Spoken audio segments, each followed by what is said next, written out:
하나님 말씀 마가복음입니다. 4장 35절로 41절까지 말씀 보겠습니다.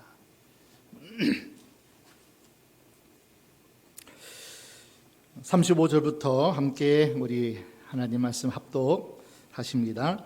그날 저물 때에 제자들에게 이르시되 우리가 저편으로 건너가자 하시니 저희가 무리를 떠나 예수를 배에 계신 그대로 모시고 가매 다른 배들도 함께 하더니 큰 광풍이 일어나며 물결이 부딪혀 배에 들어와 배에 가득하게 되었더라. 예수께서는 고물에서 베개를 베시고 주무시더니 제자들이 깨우며 가로되 선생님이여 우리의 죽게 된 것을 돌아보지 아니하시나이까 하니 예수께서 깨어 바람을 꾸짖으시되 바다더러 이르시되 잠잠하라 고요하라 하시니 바람이 그치고 아주 잔잔하여지더라. 이에 제자들에게 이르시되 어찌하여 이렇게 무서워하느냐 너희가 어찌 믿음이 없느냐 하시니 저희가 심히 두려워하여 서로 말하되 저가 뉘기에 바람과 바다라도 순종하는고 하였더라. 아멘. 우리 기독교 경전인 하나님 말씀인 이 성경은 이스라엘을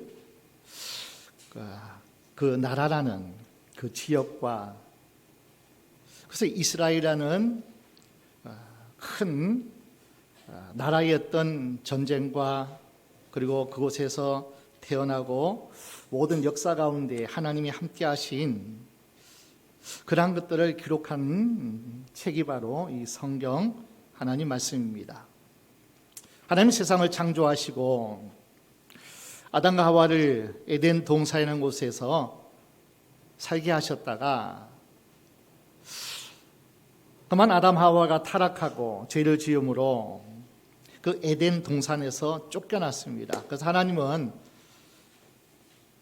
이 세상을 구원하시기 위해서 여인의 후손 메시아를 그리스도를 이 땅에 보내셔서 영원한 심판 저주에서 우리 인생을 구원하시고자 예수님을 이 땅에 보내시고자 계획하시고 그리고 작정하셨고 구속사를 이루어가는 과정 속에 하나님은 아브라함을 택하십니다. 그의 아들 이삭 야곱의 12지파 그 야곱이 이름이 변하여 이스라엘이라 그렇게 이름을 지습니다. 야곱의 아들은 12아들입니다. 그래서 이스라엘은 12지파라 그렇게 합니다. 그래서 12지파 가운데 유다지파를 택하시고 그 유다지파 가운데 다윗의 자손 예수 그리스도가 이 땅에 태어나게 됩니다.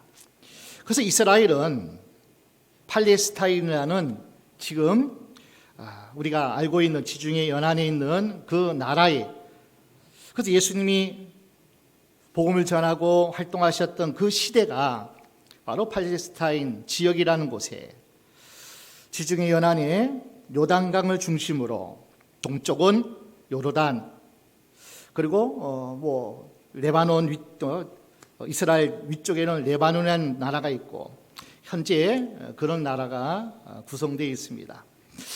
우리 한번 오늘 말씀을 보기 전에 오늘 갈릴리라는 그 지역을 한번 살펴보기를 원합니다.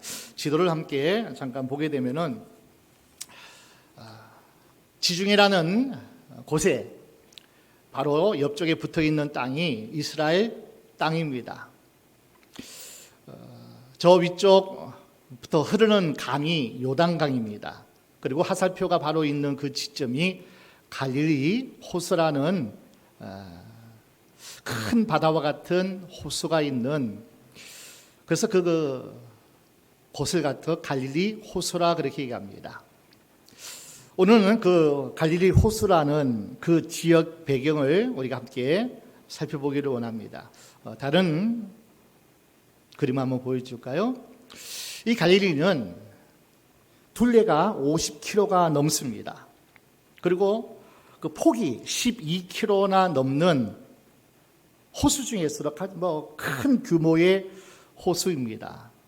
그래서 이스라엘 사람들은 특히 갈릴리 지역에 사는 사람들은 저곳이 바로 어머니와 같은 품과 같은 그런 역할을 합니다. 고기가 많고 그 주변에 그래서 어부들이 많고 그리고 물이 있는 곳이라 아주 젖과 꿀이 흐르는 그 땅 자체가 바로 갈릴리 지역. 이 갈릴리라는 것은 그 디베라 쪽이 나사렛 예수님이 자라신 곳이 디베라 근처에 나사렛이라는 동네고, 오늘은 그 갈릴리 호수를 오늘 중심으로 해서 그 가운데 큰 풍랑이 불어 오늘 본문은 예수님과 함께 바다를 건너는 그 가운데에 큰 풍랑이 일어나는 사건을 만나게 됩니다. 다른 그림 한번 보여줄까요? 저렇게 바다와 같고 호수라고도 부르지만은 실제는 호수죠. 민물입니다. 북쪽에 헬몬산에서 흐르는 그런 냇가가 모여서 어마어마한 물이 저장되어 있는 갈릴리라는 호수, 게네사렛 호수라고도 하고 디베랴 바다라고도 하는, 아까도 얘기했죠. 디베랴, 나사렛 가까운 지역이 디베라입니다. 디베라 지역의 인근에 있는 바다라고 해서 디베라 바다라고도 그렇게 부릅니다. 예수님이 자라신 갈릴리 지역이 나사렛 동네의 갈릴리 지역인데, 갈릴리 그 지역에 바로 붙은 호수라고 해서 우리는 갈릴리 호수. 호수가 규모가 너무 크니까 갈릴리 바다, 디베라 바다, 또 게네사렛 호수, 이것은 다 그 인근 지역에 있는 지역을 따서 그렇게 부르는 호칭이 되어집니다. 다른 그림 하나 더 보여줄까요? 저 위쪽이 헬몬산입니다. 이스라엘 북쪽에 있는 헬몬산에서 물이 흘러서 갈릴리 호수로 그리고 요단강을 쭉 지나게 되면 밑에 죽음의 바다라고 하는 사해, 저 사해도 일반적인 바닷물이 들어와서 짠물이 된 것이 아니라 물은 증발되고 무기질만 남아 있으니까 아주 염도가 높은 죽음의 바다, 사람이 물에 떠 있는 그런 바다라고 그래서 사실은 뭐 사호죠. 그러나 사해, 죽음의 바다라 그렇게 일반적으로 규모가 커서 그렇게 지칭을 합니다. 예루살렘에 있는 남부 지역인 그리고 사마리아가 있는 중부 지역도 척박합니다. 높은 지대입니다. 그러나 갈릴리 지역은 아주 비옥해요. 어부로 주로 어부로 고기를 잡는 일을 많이 하고 있지만은, 그러나 땅이 비옥하기 때문에 농사도 많이 짓습니다. 그래서 예수님이 씨 뿌리는 비유를 통해서 4장 오늘 마가복음 첫 부분에 예수님께서 디베랴 바닷가 육지 땅에서 복음을 전하게 됩니다. 우리 4장 1절 말씀 먼저 보겠습니다. 마가복음 4장 1절입니다. 예수께서 다시 바닷가에서 가르치시니 큰 무리가 모여 들거늘 예수께서 배에 올라 바다에 떠 앉으시고 온 무리는 바다 곁 육지에 있더라.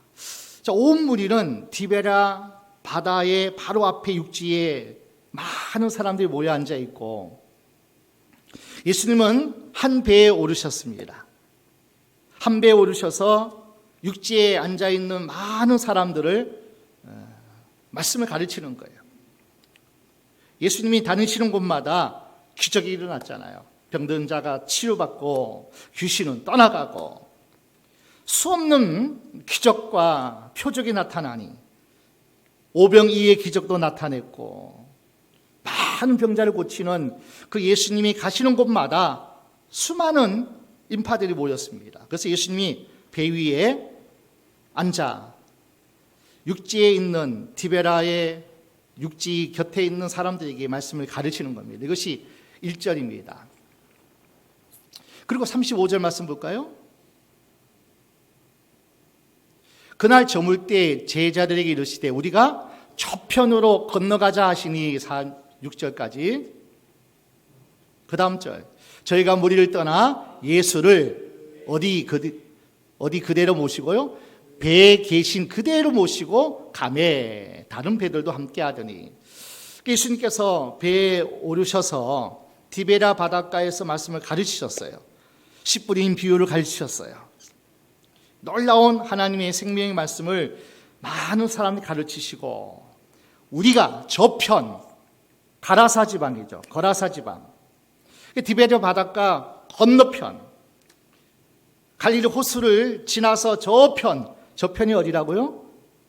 거라사 지방으로 가서 하나님의 하실 일이 있기 때문에 우리 예수님께서 그곳에 가서 복음을 전하시고 하나님의 나라의 역사를 감당하시기 위해서, 그러니까 배에서 말씀을 가르치시고 많은 일들을 아침부터 점심 저녁 수많은 인파들에게 말씀을 가르치시고, 그리고 저편으로 건너가자, 그대로 배에 앉은 채로 그냥 이동하는 거예요.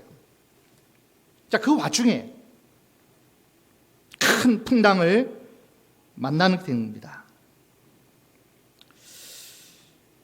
갈릴리 호수는 바다라고 하는 큰 규모의 호수인지라 헬몬산에서 바람이 불면, 그리고 요단 갈릴리 호수까지 이르는 그 협곡들이 많이 지나고, 그리고 홀륨 호수가 확 튀니까 갑자기 지형과 또 그 지역의 어떤 여러 가지 형태로 인해서 협곡들이 이어지기 때문에 한 번 바람이 형성되면요, 큰 강한 세력으로 돌진해 오다가 호수가 갑자기 넓어지니까 미친 듯한 폭풍을 일으키게 된다는 거예요.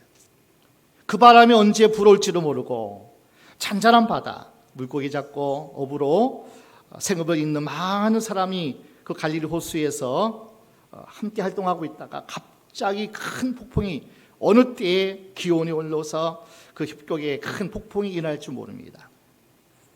자, 예수님이 말씀을 가르치시고 얼마나 영적인 사역이 피곤하셨던지 제자들은 12제자 중에서 베드로, 안드레, 야고보, 요한 이 네 제자는 어부 출신이에요.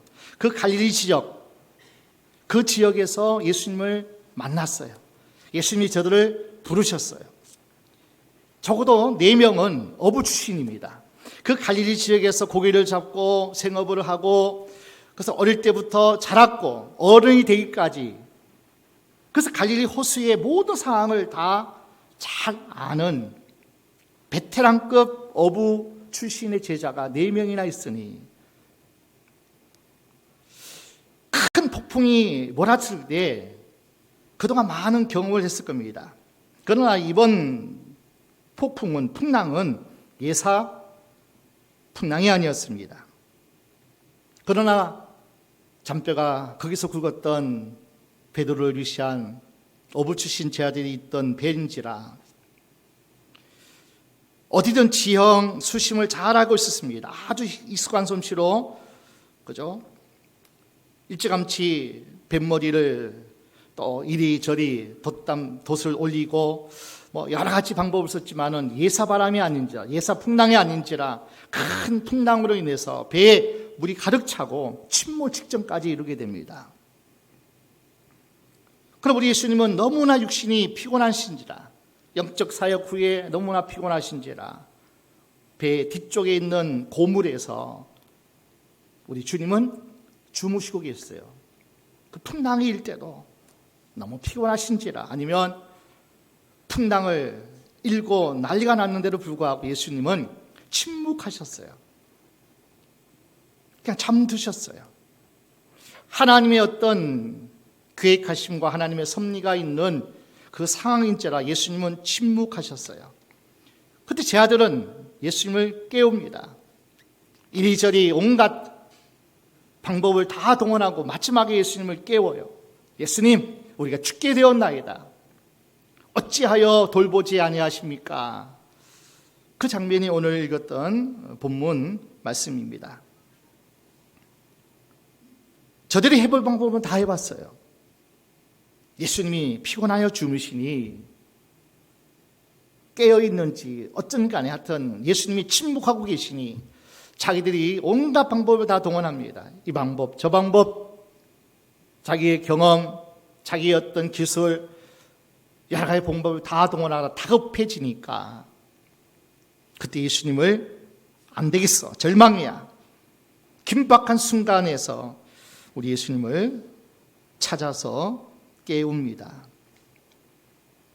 이때까지 배에 태워둔 채, 잠재워둔 채 그 예수님께서 긴히 잠이 드신지라 자신의 경험, 기술, 또 지식 다 경험해보고 해보고 지난 뒤에야 이들은 예수님을 찾습니다. 뭐 그리 큰 배는 아니지만은 이때 예수님을 깨웁니다. 선생님, 우리가 죽게 되었습니다. 우리가 죽겠습니다. 아마 탕자가 아버지 곁을 떠나 먼 타국에 가서 흉년에 내가 줄여 죽겠구나. 야, 여기 있다간 이 흉년에 죽겠구나. 아마 그 탈진한 가장 힘든 상황에서 아버지를 생각했듯이 이 제자들도 그 갈릴리 호수를 안다고 했고, 그리고 많은 경험이 있었기 때문에 자기의 방법 다 동원하다가 마지막에 예수님을 찾게 되는 본문이 바로 오늘 사건입니다. 여러분, 폭풍이 몰아치는 때에 자, 우리 주님께서요 이렇게 말씀합니다. 저 편으로 건너가자. 저 편은 거라사 지방입니다. 거라사 지방은 가서 예수님께서 큰 사역을 하나 하셨죠. 흉악히 귀신 들린 자가 자기 몸을 상하고, 그죠? 고랑을 채우고 악한 귀신 들린 그 한 사람을 찾아서, 그리고 그를 고쳐주셨고 그를 깨끗게 하신 후에 또다시 저편으로 디베라로 돌아오는 그 여정을 주님이 제자들과 함께 바다를 건너갔다가 또 한 흉악히 귀신 들린 자를 고치고 또 디베라 갈릴리 지역으로 돌아오시는 예수님의 전도 일정이 오늘 4장에 그리고 5장에 보면 거라사 지방에서 사역을 하시고 또 돌아오시는 내용이 기록되어 있습니다. 집채만한 큰 풍랑이 예수님이 타시던 배에 올랐습니다. 예수님이 함께했던 그 배에 큰 풍랑이 일어난 거예요. 여러분, 예수님께서 말씀으로 인도하시고 우리의 걸음을 인도하시는 그 순간에도 풍랑은 우리 가운데 찾아올 수 있어요. 말씀대로 살았지만, 주님의 인도를 받았지만, 주님이 함께하는 그 공간에 함께했던 그 시간이었지만은 풍랑은 찾아올 수 있어요. 그 풍랑이 우리 인생에게도 찾아올 수 있습니다. 제가 신학교 1981년도 입학하고 첫 번째 여름 방학 때 울릉도라는 곳으로, 섬으로 전도 여행을 갔다 왔습니다. 그래서 5일날 출발해가지고 금요일쯤 돌아와야 토요일날 교육전사니까 또 사역을 하기 때문에 그런 일정으로 갔는데 갑자기 바다가 파랑주의보가 이르니까 배가 뜨지를 못한다는 거예요. 우리가 볼 때는 바다가 좀 잠잠한 것 같은데 크게 풍랑이 일지 않는데 파랑주의보는 물속에서 큰 작용이 일어나고 언제 그 물이, 그죠? 바다가 큰 폭풍이 일지 모르기 때문에 파랑주의보가 일게 되면은 배가 뜰 수 없어요. 그래가지고 토요일도 지나고 주일도 지나고 아마 화요일쯤에 아마 그 파랑주의보가 풀려가지고 돌아온 기억이 납니다. 그런데 그 풍랑이 일 때에 그 뱃사람들에게 대화를 하는 시간이 있었습니다. 그들이 하는 말입니다. 우리가 지금 보는 바다는 바다가 아닙니다. 배를 타고 바다로 나가서 겪는 바다가 진짜 바다지. 그래서 바다를 알려면 배를 타고 나가봐야 돼. 그냥 지금 지켜보는 바다는 바다가 아니라는 거예요. 배를 타고 바다 한가운데 가서 여러 가지 겪는 풍랑을 만나고 큰 위험도, 그래서 바다를 경험하고 바다를 안다, 그렇게 얘기할 수 있다는 거예요. 어느 순간에 바다가 풍랑이 일면요 무섭습니다. 피할 수가 없습니다. 자, 우리 인생에, 그리고 특별히 예수님이 타신 그 배는 오늘날로 신학적 해석으로는 교회를 상징합니다. 오늘 저와 여러분이 부르심 받은 한 사람 한 사람이 교회이기 때문에 그 인생의 풍랑을 만난 그 배는 교회일 수도 있고 우리 인생, 여러분 자신일 수도 있어요. 언제나 우리 인생에는 풍랑이 찾아올 수 있어요. 신앙생활 하는 가운데, 가정생활 하는 가운데, 교회에서나 개인생활에서나 이따금씩 감당할 수 없는 풍랑이 밀어닥칩니다. 원인을 알 수 없어요. 갑자기 불어닥친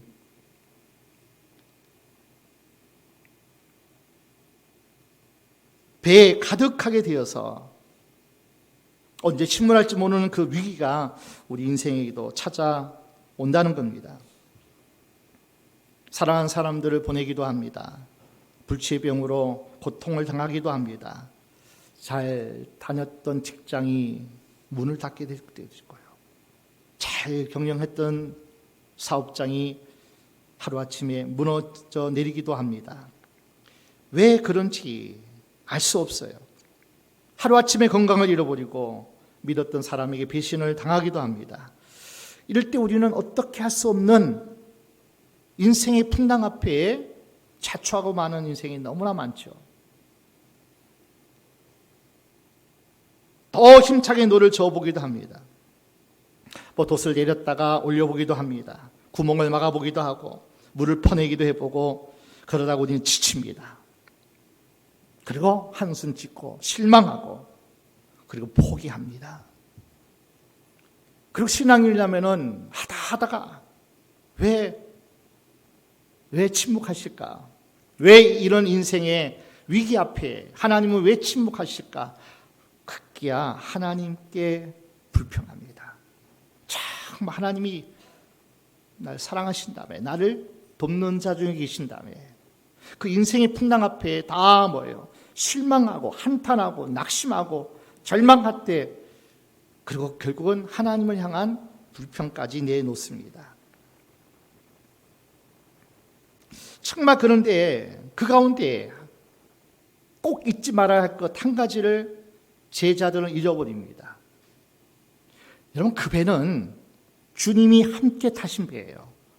그 배는 저편으로 가자. 만약 예수님을 진짜 저들이 알았다면, 그 예수가 창조주시고 그 예수가 내 인생에 풍랑을 잠재워 줄 수 있고 세상의 모든 것을 다스릴 수 있는 만왕의 왕이신 예수 그리스도이심을 그들이 믿었다면 우리가 죽게 생겼구나, 그렇게 한탄하지 않았을 겁니다. 예수께서 함께 배에 탄 그 사실을 잊어버렸던지, 그 예수가 하나님이시오 살아계신 메시아 그리스도이심을 그들이 확실히 믿지 못하였기에 두려웠습니다. 그 주님을 발견하는 것이, 그리고 그 주님을 안다는 것이, 그리고 그 예수가 나의 생명의 주님이시고 나의 인생의 풍랑을 잠재울 수 있는 주님이신 것을 알았다면, 다윗은 이렇게 시편 23편에 고백하더라고요. 내가 사망의 음침한 골짜기로 다닐지라도, 큰 풍랑이 내게 찾아온다 할지라도, 눈물의 골짜기, 실패의 골짜기, 낙심의 골짜기에 내가 살아간다 할지라도 해를 두려워하지 않을 것은 주께서 나와 함께 하심이라. 하나님이 나와 함께 하심이라. 이 다윗의 고백이 절절한 제 아들의 고백이 되어야 되고 오늘 우리의 고백이 되어야 됩니다. 하나님이 나와 함께 하심이라. 하나님이 나와 함께 하심이라. 그래 두려워할 것이 없던 거죠. 하나님의 섭리 가운데, 하나님의 계획 안에 내가 서 있음을 내가 믿는다면 폭풍우 치는 배에서, 물이 차서 점점 기울어지는 배에서 온갖 방법을 다 동원하고 사용해봐도 자초할 수밖에 없는 그 위기 앞에서 제 아들이 할 수 있는 것은 뭐예요? 예수님을 깨우는 것밖에 없어요. 예수님, 예수님, 우리가 다 죽게 생겼습니다. 왜 우리를 돌아보지 않습니까? 주님이 피곤해서 육신은 주무실 줄 몰라도 주님은 아셔요. 침묵하고 계셔요. 너희가 믿는 나 예수는, 너희의 스승 나 예수는 너희가 어떤 존재로 믿고 있느냐, 그 믿음을 한번 주님께서 보시기를 원하셨던 거예요. 주님의 말씀에 순종하여 바다를 건너 가는 도중에 풍랑을 만났고, 그리고 주님은 고물에서 베개를 베시고 고온히 주무시는 가운데 만약에 그들이 저 예수가 창조주요, 저 예수가 나의 구원자요, 저 예수가 나의 생명이요 나의 모든 삶의 주권자이심을 믿는 그 믿음이 있었다면 두려워하지 않죠. 죽게 생겼다 그러지 않죠. 그리고 가장 먼저 그들은 예수님을 찾았어야 되죠. 주님 하고 찾았어야 되죠. 내 경험, 내 지식, 내 돈, 내 얄팍한 계산, 큰 풍랑 가운데 아무리 돌을 짓고 아무리 세상 방법을 다 동원해도 그 풍랑은 잔잔하여지지 않습니다. 그런데 주님은 여전히 고물에 주무시고 계세요. 주님께서 그들의 믿음을 확인하고 계시고 보고 싶은 주님의 섭리가 있었습니다. 빨리 주님을 찾아야죠. 빨리 주님을 깨우셔야 돼요. 그리고 만약에 주님이 깨우지 않더라도 저분이 우리 하나님이시고 우리의 생명의 주님이신 것을 믿어야 했습니다. 여러분, 풍랑에는 세 가지가 우리에게 찾아옵니다. 성경에는 풍랑 만난 인생에 대해서 크게 세 가지 풍랑에 대해서 소개합니다. 첫 번째 풍랑이 요나가 만난 풍랑입니다. 요나는 하나님의 선지자입니다. 하나님이 부르시고 너는 니느웨에 가서 복음을 전하고 외치라고 부름받은 하나님의 종 선지자 요나였습니다. 그런데 그가 하나님 말씀에 불순종합니다. 저 아수르의 수도 니느웨에 가서 복음을 전하면 저들이 우리의 적대 국가인데 우리를 괴롭히고 우리를 못살게 구는 악한 나라인데 복음을 전할 수 없다고 그는 도망갑니다. 배를 타고 도망갑니다. 그러다가 큰 풍랑을 만납니다. 여러분, 인생의 풍랑은 우리의 죗값으로 찾아올 수 있는 거예요. 우리의 또 잘못, 또 우리의 실수로 인해서 풍랑에 휘말릴 수 있다는 사실을 우리는 기억해야 됩니다. 또 한 가지 풍랑이 있습니다. 사도행전 27장에 나오는 유라 굴로라는 태풍이라는 큰 광풍 얘기입니다. 바울은 이 항해를 말렸습니다. 그러나 이 항해를 지고 있던 백부장이나 그리고 선장, 선주의 말을 더 믿고 바울의 말을 믿기보다는 항해를 시작합니다. 풍랑을 만나요. 그때 감당하는 모든 선적부들을 다 잃어버리고 다 던져버려야만 됩니다. 유라굴로라는 큰 광풍을 만나니 재산도 돈도 아무것도 필요가 없던 그러한 사실을 그들은 겪게 됩니다. 여러분, 하나님보다 인간을 더 의지하고 믿음보다 경영과 돈을 의지할 때 그곳에는 풍랑이 찾아올 수도 있습니다. 우리의 생각 때문에, 우리의 경험 가지고, 우리의 지식 가지고, 우리의 힘 가지고 살다 보면 풍랑을 만날 때가 있어요. 그 풍랑은 누구에게나 찾아온다는 겁니다. 또 다른 경우가 오늘 본문 말씀이에요. 인간의 잘못과 아무 관계가 없더라고요. 심지어는 예수님 말씀대로 순종해서 바다 저편으로 건너가서 거라사의 광인을 고쳐주고 치유해주고 새 삶을 살게 하는 놀라운 하나님의 나라의 일을 하기 위해서 건너가는 과정입니다. 그 배에 예수님이 함께 하셨어요. 이유도 없어요. 원인도 없어요. 불순종한 죄값도 아니고 인간의 실수나 또 우리 인간의 의지를 믿고 가는 것도 아니었어요.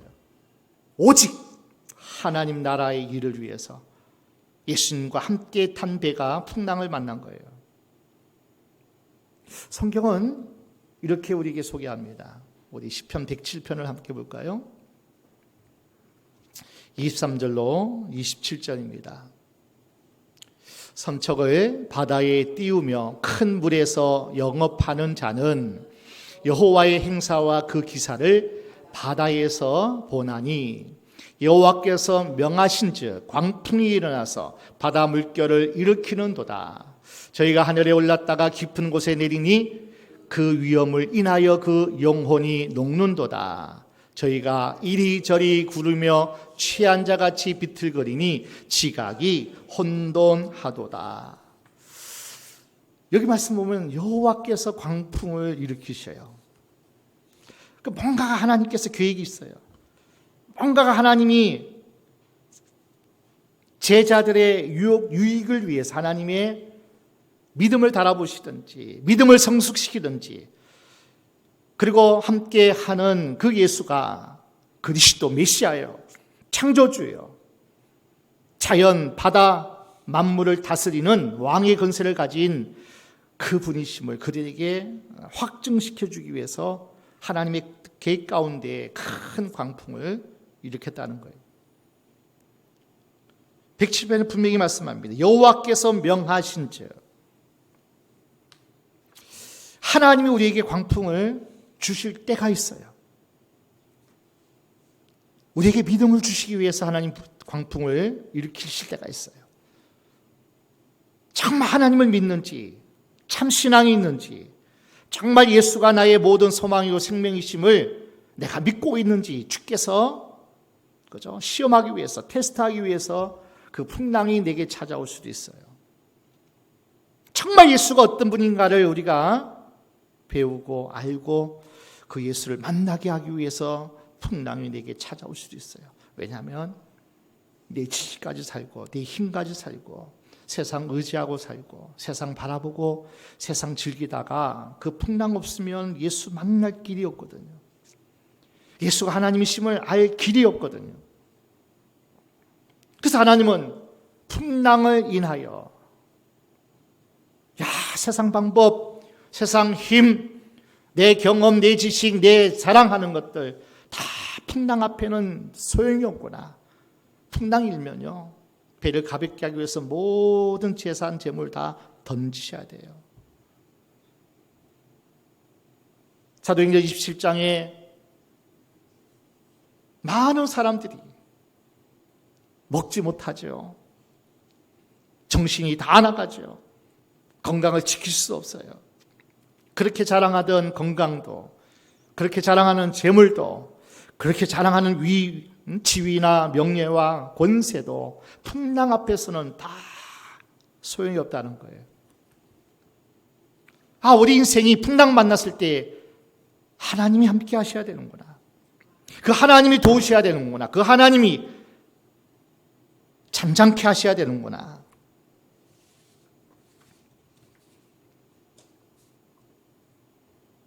분명한 것은 어떤 풍랑을 만나지든 간에 주님께 우리 인생의 노를 맡기기만 한다면 우리 주님은 그 노를 맡아주실 겁니다. 하나님은 제자들을 사랑하시고 오늘 저와 여러분을 사랑하십니다. 그런데 왜 주님께서 침묵하셨을까요? 여러 가지 말씀을 나누었지만 또 한 가지가 이유가 있는 것 같아요. 그 풍랑 중에 침묵하신 것은 만약에 우리에게 해가 되고 정말 우리에게 필요 없는 풍랑이라면 주님이 함께 하시는 그 현장에서 그 일이 나타나지 않을 거예요. 당장 예수님께서 바다를 야단치셨을 거예요. 풍랑을 잠잠케 하셨을 거예요. 그런데 그 풍랑이 결국에는요, 우리에게 유익하기 때문에 침묵하신 거예요. 오늘 저와 여러분에게 유익한 것이라면 주님은 침묵하시요. 알파와 오메가시기 때문이에요. 처음과 나중을 다 아시는 주님이시기 때문이에요. 우리 믿음의 성숙과 성장과 하나님을 알아가는데 필요한 하나님의 계획 속에 주님이 침묵하실 때가 있는 거예요. 아무리 기도하고 아무리 말씀대로 하나님 찾고 찾아도 침묵하실 때가 있어요. 더 내려가야 되고 더 깨져야 되고 진짜 살아계신 하나님을 우리에게 보여주고 만나고 체험하기 위해서 하나님은 침묵하실 때가 있어요. 그러나 결국은 탐욕의 선을 이루신 하나님은요, 하나님의 마음은, 하나님의 중심은 재앙이 아닙니다. 평안이고 장래의 소망을 주려는 것이 하나님의 생각이기 때문에, 나에게 유익하기 때문에 내 완고함과 내 고집과 견고한 진들을 다 파쇄하기 위해서 하나님이 그 풍랑을 우리에게 주신 이유가 있다는 거예요. 침묵하는 데는 이유가 있어요. 이제 우리가 할 일이 있습니다. 생각을 바꾸는 거예요. 언제 주님께서 우리와 함께 하시지 않는 적도 없어서요. 다만 주님이 함께 하시고 예수님을 깨우지 않았다 뿐입니다. 지금 예수 그리스도는 영으로 우리 안에 오셔서 나와 함께 하셔요. 내가 세상 끝날까지 보혜사 또 다른 보혜사가 돼요. 예수의 영으로 우리 안에 오셔서 지금 우리와 함께 하는데, 어쩌면 내 안에서 잠자고 주무 계시는 예수가 있다면 깨우셔야 돼요. 깨우셔야 돼요. 주여, 주여, 내 안에서 더 강력한 성령의 기름 부으심의 역사가 나를 인하여서 살아 역사하여 주옵소서. 잠든 주무시고 계신다면 그 주님이, 내가 예수 믿으면 주님은 영으로 오셔요. 그럼 막 계속 깨우셔야 돼요. 깨울 때 어떻게 역사가 나타나는지 알아요? 그냥 주님의 사랑이 샘솟듯 내게 부어져요. 주님의 기쁨이 내 안에서 샘솟듯 그 기쁨이 솟아와요. 성령의 9가지 열매가 주렁주렁 내 안에서 주님을 깨울 때마다, 주님 찾을 때마다 그 비교의식, 열등감, 자의식, 죄의식, 정말 하나님께서 우리 가운데에 필요 없는 쓰이 같은 것들을 주님을 찾을 때마다 성령께서 내 마음을 치유해 주셔요. 내 속을 치유해 주셔요. 갈아엎으셔요. 그래서 정결케 하시고 깨끗게 하시고 그리고 강건케 하시는 그 은혜가 주님을 깨울 때마다 내 안에서 성령께서 일하심이 있어요. 세상 살아가는데 악한 마귀 어둠의 세력과 싸워 승리하기 위해서 기도해 보세요. 주님을 찾아보세요. 그럼 그 주님이 위로부터 능력을 우리 가운데 입혀주세요. 각양 빛들의 좋은 은사가 위로부터 아버지께서 우리 가운데 부어주신다는 거예요. 그러니까 너희는 예루살렘을 떠나지 말고 아버지 약속하신 그 성령을 기다리라는 거예요. 기도하면서 약속을 붙잡고 기도하면 성령이 임하실 것이고, 성령이 임하면 너희가 권능을 받을 것이고, 각양 빛들의 좋은 은사가 우리 가운데 나타나는 거예요. 능력 행함이 나타나요. 그래서 병든 자를 치료하는 역사로 나타나고요. 악한 더러운 귀신을 무찌르고 대적하는 능력을 하나님이 우리에게 주십니다. 보십시오. 오늘 말씀해 보십시오.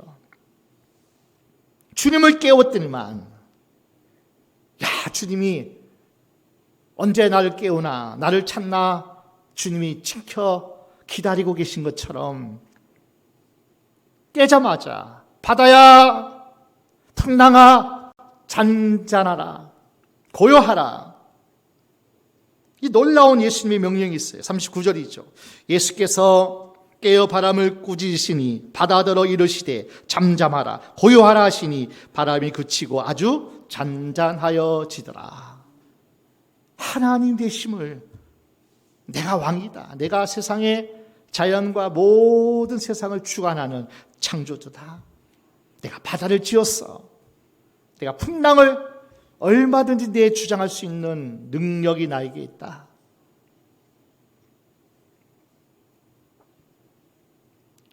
제자들이 한 실수가 뭡니까? 가장 먼저 해야 할 일, 주님을 깨우는 거예요.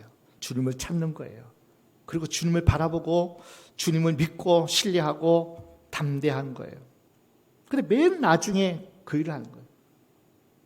믿음도 없고 주님이 함께 하셔도 두려워했고 자기 인간 방법 다 동원했고 마지막에 가장 먼저 해야 할 일을 가장 마지막에 한 겁니다. 자, 그럴 때 주님께서 우리에게 보여주신 것이 있어요. 우리 시 107편 다시 돌아갑니다. 28절부터 30절입니다. 같이 볼까요? 이에 저희가 그 근심 중에서 여호와께 부르짖음에 그 고통에서 인도하여 내시고 광풍을 평정히 하사 물결로 잔잔케 하시는도다. 저희가 평온함을 인하여 기뻐하는 중에 여호와께서 저희를 소원의 항구로 인도하시는도다. 인생을 항해하는 배로 비유하셨잖아요. 우리 교회가 갈릴리 호수를 건너가는 배 한 척과 같아요. 여기 있는 한 사람 한 사람이 저와 여러분이 인생에 항해하는 배와 같아요. 광풍이 일면 정신이 다 나가더라고요. 풍랑이 일면 우리의 지식과 노력과 힘과 어떤 방법도 풍랑 앞에서는 아무 소용이 없어요. 이에 저희가 부르짖고 하나님을 찾고 예수를 깨울 때 평안을 주신대요. 평안을. 두려움이 아니라 걱정, 불안, 초조가 아니라 낙심, 절망이 아니라 평안을 주신대요. 평안을. 아, 주님이 나를 붙들고 계시구나. 나와 함께 하시는구나. 내 생명이 주님의 손에 달려 있구나. 내 인생이 주님이 간섭하시는구나. 평안을 주신대요. 결국에는 여호와께서 저희를 소원의 항구로 인도하시는도다. 각자 타고 있는 배의 형편이 다 다릅니다. 상태가 어떤지 잘 모르죠.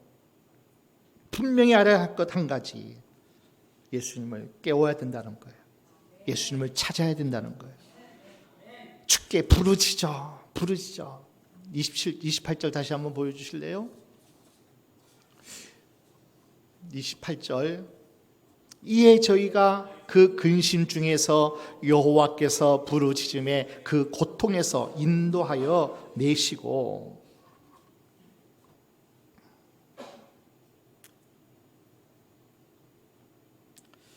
내 인생의 풍랑 앞에서 우리 주님이 한마디만 해주시면 잠잠해져요. 그 주님이 나를 만져주시면, 치료의 광선을 발하여 주시면 어떤 질병도, 어떤 바이러스도, 어떤 전염병도 주님의 손에서 치유의 강선을 발하시면 고침받을 줄로 믿습니다. 어떤 우울증도, 어떤 아픔도, 상처도, 잘못된 감정도 주께서 내 마음을 평온하기만 그 은혜를 주시면 한 가지 방법밖에 없어요. 깨우셔야 돼요. 주님을 찾으셔야 돼요. 주께 부르짖으면 주께서 평안한 가운데 우리를 인도하실 뿐 아니라 실제적으로 뭐예요? 소원의 항구로 인도하셔요. 여러분이 그렇게 원하고 바라고, 그리고 여러분이 그렇게 구하는 기도 제목대로 하나님이, 그죠? 약한 자는 강건하게 하실 것이고요, 가난한 자는 하나님이 부유케 하실 것이고요, 약한 자는 하나님이 더 높이셔서 하나님의 사람으로 놀라운 역사를 행하는 사람을 하나님이 그렇게 사용하신다는 겁니다. 자, 우리가 할 일이 분명해졌습니다. 많은 시간을 탕진했어요. 예수님께서 거라사 광야를 치료하시고 그리고 다시 또 배를 타고 한 영혼을 만나서 고쳐주시고 치료해주시고 나서 또 배를 타고 또 디베랴 바닷가로 오시는 거예요. 그 디베랴 바닷가에서 한 일이 뭔지 알아요? 회당장 야이로를 만나는 거예요. 그리고 그 야이로의 딸을 고치는 과정 속에서 혈류증 여인을 만나게 돼요. 마가복음 5장에는 혈류증 여인을 치료하는 장면이 나와요. 그가 많은 것을 허비했더라고요. 시간도 허비하고 물질도 허비하고 인생을 허비했어요. 12해 동안 혈류증으로 앓던 그 여자가 다 해보고 다 찾아보고 다 노력해보고 할 일은 다 찾아봤지만은 그런 차에 예수의 소문을 들은 거예요. 그래서 그 여인이 다 허비하다가 예수님 만나니 그 옷가에만 만져도 주님만 찾아도 그 혈류증이 멎어지고 깨끗이 근원이 말라서 나은 줄로 믿습니다. 그러니까 우리 인생이 예수 안 만나면 허비해요. 그런데 정말 사랑하는 자는 하나님이 어떻게 해요? 풍랑을 주셔서 만나게 해주셔요. 그 풍랑이 아니면 주님을 찾지 않기 때문에. 오늘 저와 여러분이 어떤 상황이든지 그 배에는 예수님이 타고 계셨죠. 우리 안에 예수님이 오셨고요. 내가 그분을 갈급망하기만 하면, 그분을 부르짖기만 하면 예수님을 깨우는 일, 마지막에 할 일이 아니라 가장 먼저 할 일. 예수님을 깨우라는 말은 상징적으로만 들어서는 안 됩니다. 내 인생의 전반적인 총체적인 우리의 모든 삶에 예수님을 찾으셔야 돼요.